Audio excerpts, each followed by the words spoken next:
Indigenous people of the United States will now come to order. Welcome, everyone. I note that a quorum is present. The subcommittees are meeting jointly today to hear testimony on examining the policies and practices of the Bureau of Indian Education. I know for the subcommittee that Ms. Bonamici of Argonne is permitted to participate in today's hearing with the understanding that her questions will only come after all members of two subcommittees on both sides of the aisle where President have had an opportunity to question the witnesses. This is an entirely remote hearing.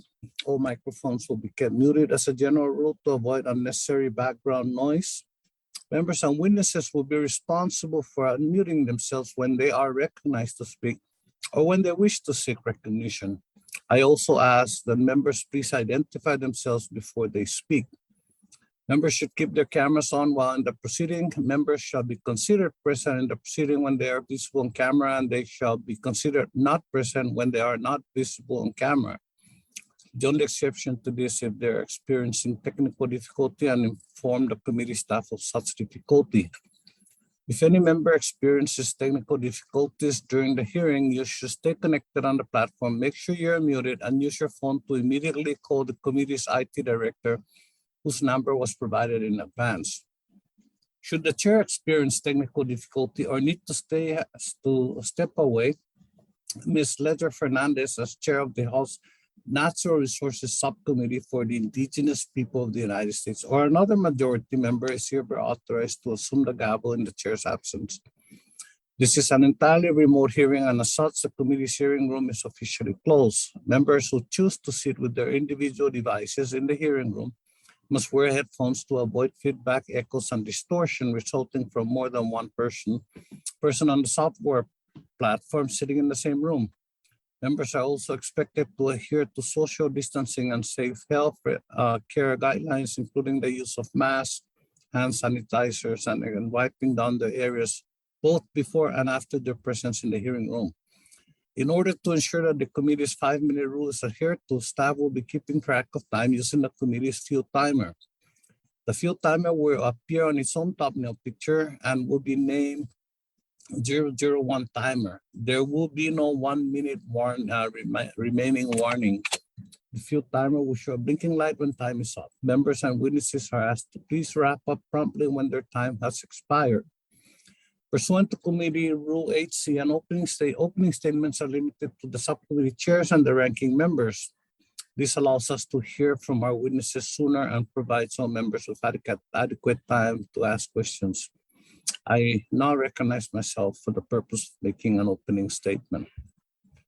So today we're meeting to examine the role of the Bureau of Indian Education in serving American Indian and Alaska Native students.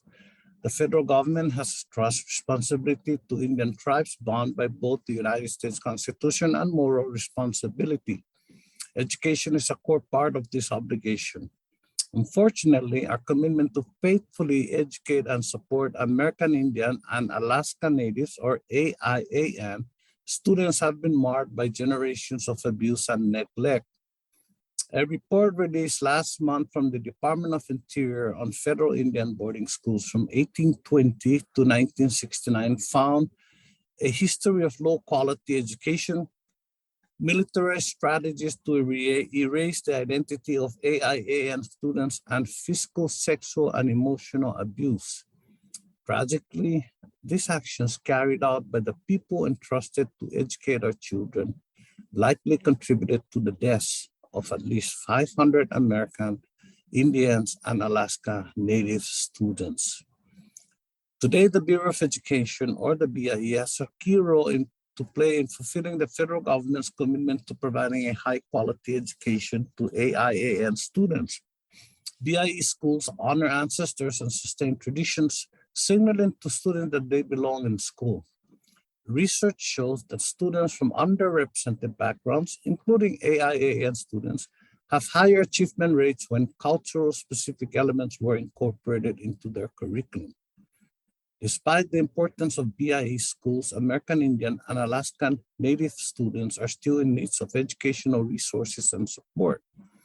A 2021 study showed that BIE students perform more than 2 grade levels below the national average.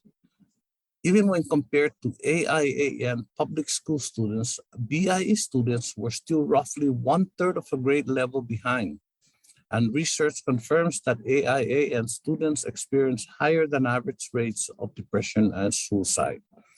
Unfortunately, the pandemic only compounded the consequences of our multi-generational neglect of AIAN students. During the pandemic, Native Americans lost their lives at higher rates compared to other demographics in the United States. Student achievement declined and mental health challenges worsened. The loss of tribal members inflicted an immeasurable loss to Native Americans' traditions and languages. Now more than ever, the education and future of American Indian and Alaskan Native students and communities fall on the strength of BIE-funded schools. To that end, over the past 2 years, congressional Democrats have secured historic investments in education, including $990 million in dedicated funding to help AIAN students get back on track.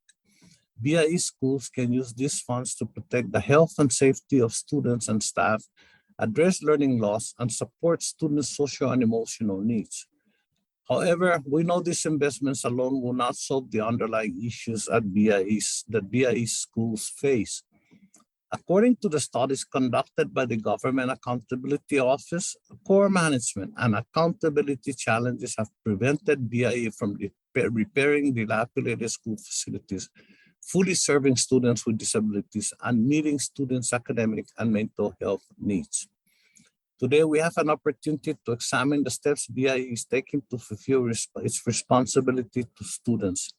I'm committed to securing sustained and strategic investments to ensure BIE can improve its operations and address the urgent challenges facing AIAN students.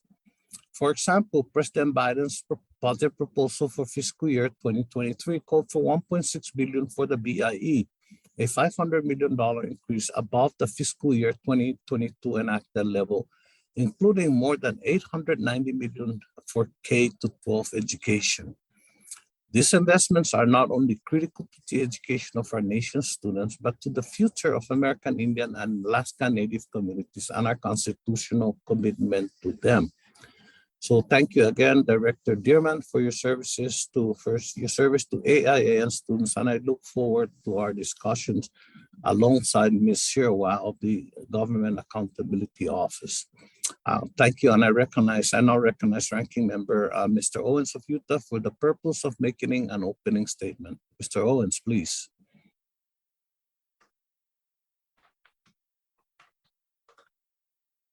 I think you need to unmute, Mr. Owens. Thank you. Okay, sorry about that. No thank you, Mr. Chairman, and also your witnesses here. I'm looking forward to this conversation. BIE has long been plagued by problems, has been on the Government Accountability Office, GAO, high risk status list since 2017. The report issues 65 recommendations for improving BIE operations and performance, but as of December 2020, 22 of these recommendations remain open. The schools funded by BIE frequently fail to provide students with an environment that keeps them safe and healthy. For example, December 2014, Minneapolis Star-Tribune ran a 4-part series on BIE schools focused on the dilapidated state of the school buildings and argued that the decrepit conditions are common throughout the system and neglected by the federal government. A 2015 political report called BIE schools the worst schools in America, citing, and that says a lot, the worst schools in America, citing one school on the Navajo reservation that ranks that had cracks running down the walls, leaky pipes in the floors, and asbestos in the basement. Additionally, while these schools spend more per pupil than non-BIE public schools, students' performance is consistently lower than that of traditional public school students, including that of the Native Americans. The rate of graduation in BIE schools are 53%, which is far below the national average of all Native Americans, which is 69%, and even worse compared to the national average of all students of 81%. It is clear these schools aren't giving students the education they deserve. I know BIE has undertaken multiple efforts to reform and reorganize to better support students, but also know these reforms seems to have been unsuccessful so far. I look forward to hearing more from our witnesses about steps BIE is taking to finally address GAO's recommendations, but also steps BIE is taking to address the far more important problem, which is way too few students are graduating with skills and knowledge they need to succeed. Thank you, and I yield back.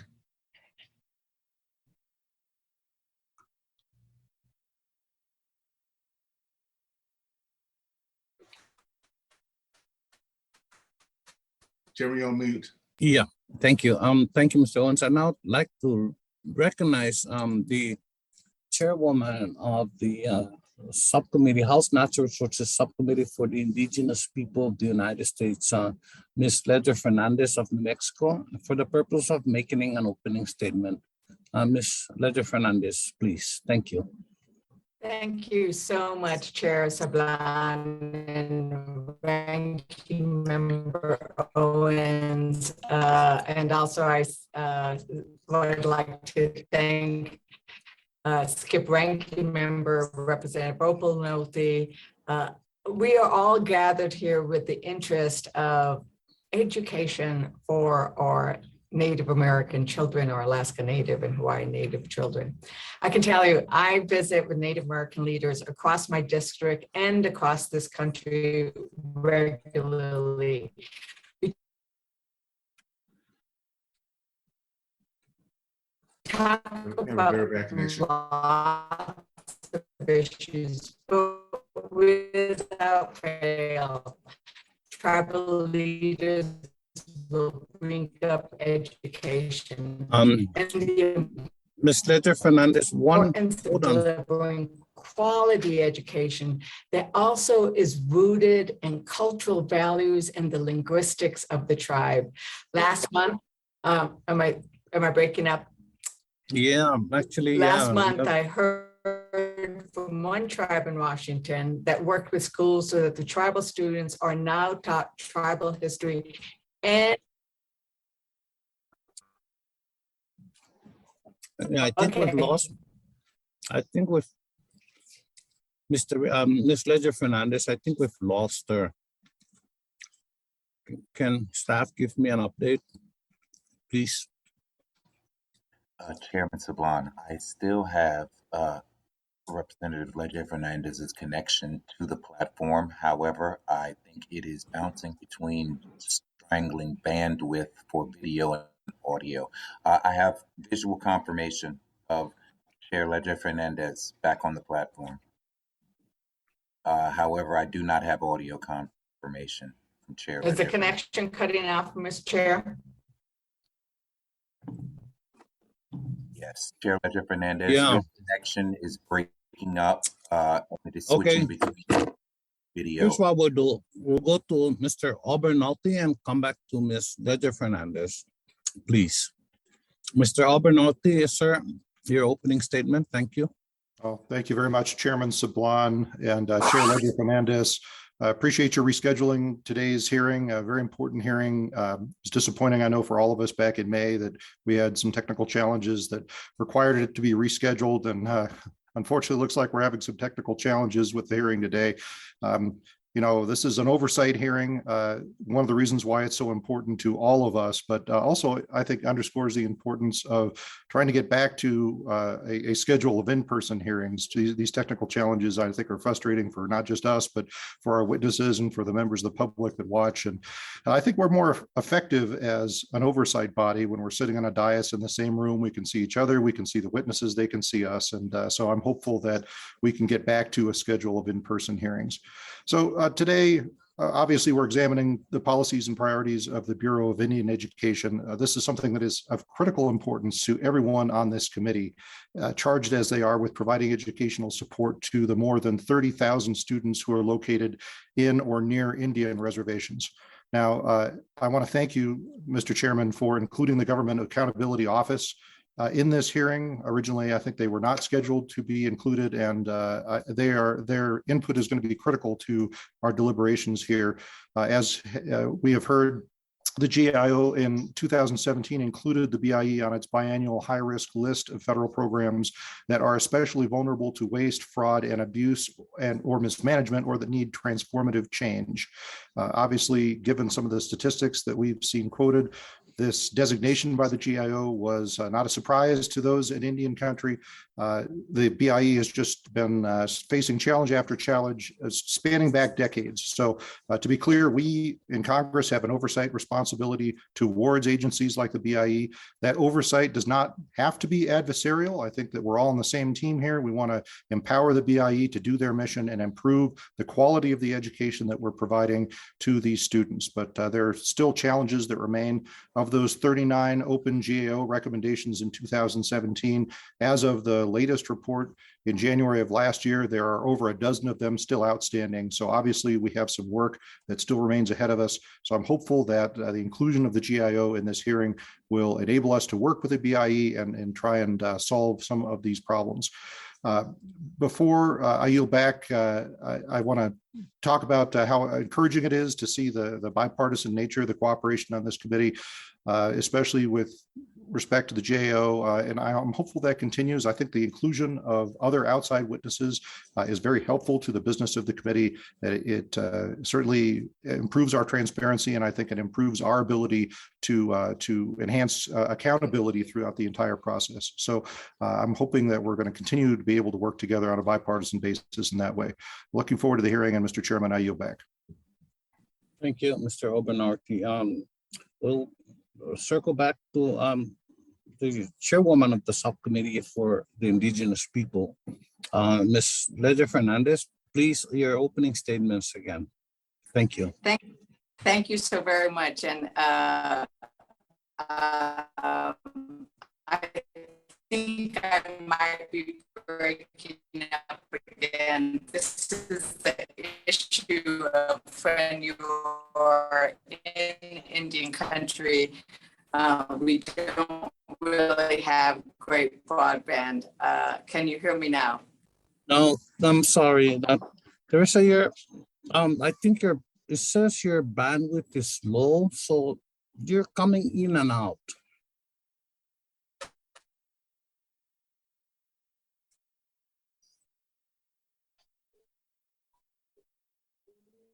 Yeah, you're coming in and out, and then your photo is you're freezing. Yeah. Yes, if you can hear me, I mean, the issue is that where we do not have Wi-Fi where I'm at. I'm actually in Indian. Yeah, I'm truly sorry. I do not want to do this at all, but like Mr. Obenarty mentioned, we already postponed this hearing once. I'm going to ask that Ms. Ledger Fernández opening statements be included in the record, and so we can move on and this hear from our witnesses. Ms. Ledger Fernández, can you please make a statement asking that your statement be inserted into the record? I appreciate that.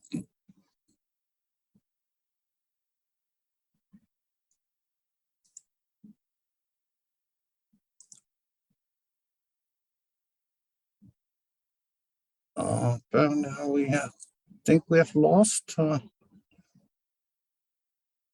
There is Mr. Chair, would it suffice for me to make a request for unanimous consent that the chair's statement be included in the record? Yeah, that'd be nice. Thank you. Is that a statement, Mr. Obenarty? Yeah, I request unanimous consent that Chairman Ledger Fernández's opening statement be included in the written record for this hearing. All right, and without objection, so ordered. Thank you. So let's now proceed to our witnesses. And without objection, all the members who wish to insert written statements into the record may do so by submitting them to the committee clerk electronically in Microsoft Word format by 5 p.m. on July 12th. I will now introduce the witnesses. Mr. Tony L. Dearman is the Director of the Bureau of Indian Education, a role he has held since November of 2016. Mr. Dearman is a member of the Cherokee Nation of Oklahoma and brings more than 2 decades of experience as a teacher, coach, and administrator in BIE-operated and tribally controlled schools, including implementing much-needed reforms. He began his career in education in 1993 at Sequoia High School, a boarding school operated by the Cherokee Nation of Oklahoma. Ms. Beth Shirwa has been an assistant director in GAO's Education, Workforce, and Income Security team since 2011. For the past 10 years, she's worked on issues regarding Bureau of Indian Education schools, producing numerous reports on topics ranging from school health and safety to special education services. She has also overseen several studies on higher education and Department of Education K-12 programs. Before joining the Education and Workforce team, she worked for seven years as an advisor in GAO's Office of Congressional Relations. We appreciate the witnesses for participating today and look forward to your testimony. Let me remind you that we have read your written statements and it will appear in full in the hearing record. Pursuant to Committee Rule 80 and Committee Practice, you're asked to limit your oral presentation to a 5-minute summary of your written statement. Before you begin your testimony, please remember to unmute your microphone. During the testimony, staff will be keeping track of time and a light will blink when time is up. Please be attentive to the time. Wrap up when time is over and remute your microphone. If you experience technical difficulties during your testimony or later in the hearing, you should stay connected on the platform. Make sure you're muted and use your phone to immediately call the committee's IT director, whose number was provided to you in advance. After the witnesses make their presentations, we will move to member questions. When answering a question, please remember to unmute your microphone. The witnesses are aware of their responsibility to provide accurate information to the subcommittees, and therefore we will proceed with your testimony.